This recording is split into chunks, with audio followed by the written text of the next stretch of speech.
तालुक्यात वनक्षेत्रातून राजरोस गौण खनिज उत्खनन कोंची गावात महसूल आणि पोलिसांची धडक कारवाई, काही जण फरार। राजकीय वरदहस्त मिळत असल्याने गौण खनिज तस्करीच्या माध्यमातून आका संस्कृतीचा उदय होतोय का? संगमनेर तालुक्यातील कोंची गावाच्या शिवारात असलेल्या वनक्षेत्राच्या जमिनीतून मोठ्या प्रमाणावर राजरोसपणे मुरुमाची तस्करी होत असल्याचा प्रकार महसूलच्या केलेल्या कारवाईसमोर आला आहे। मुरुम उत्खनन करणारे काही वाहनांसह फरार झाले असले तरी एकदमपर आणि पोकलेन ताब्यात घेण्यात अधिकाऱ्यांना यश आले आहे। या प्रकरणी होणाऱ्या कारवाईकडे लक्ष लागले असून या परिसरातून हजारो ब्रास मुरुम चोरी झाल्याचा दाट संशय आहे।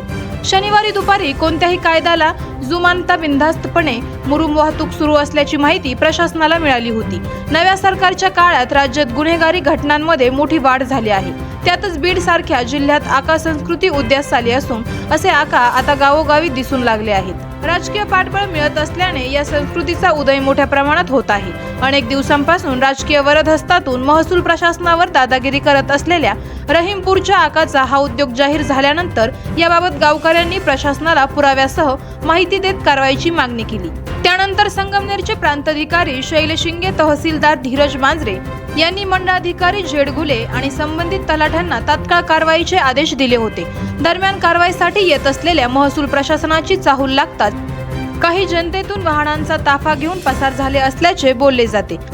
मात्र घटनास्थळी कारवाईसाठी गेलेल्या पथकाला बघताच एक पोकलेन चालक आपल्या ताब्यातील पोकलेन सोडून तिथून पसार झाला। पथकाने पोकलेन आणि डंपर ताब्यात घेतला। दरम्यान घटनेची माहिती मिळताच संगमनेर तालुका पोलीस ठाण्याचे पोलीस पथकही घटनास्थळी तातडीने दाखल झाले। चालक पळून गेल्याने पकडलेली वाहने पोलीस ठाण्यात कशी आणायची असा प्रश्न कारवाई करणाऱ्या अधिकाऱ्यांसमोर निर्माण झाला होता।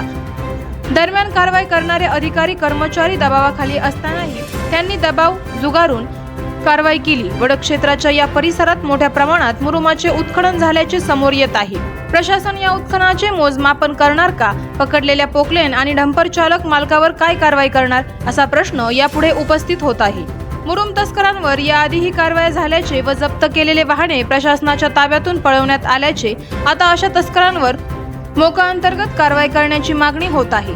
आजच्या कारवाईत थेट पुरावे हाती असल्याने मोठ्या कारवाईच्या अपेक्षा या संदर्भात कोणता गुन्हा दाखल होतो याकडे सर्वांचे लक्ष वेधले आहे। आवाज जनतेचा न्यूजसाठी प्रतिनिधी शेख शफीक मनियार। करायचं आहे लाईव्ह कार्यक्रम किंवा आहे कसले आंदोलन, जनसामान्यापर्यंत पोहोचेल आपला हक्काचा आवाज, आवाज जनतेचा। बातमी व जाहिरातीसाठी संपर्क करा स्क्रीनवर दिलेल्या नंबरवर।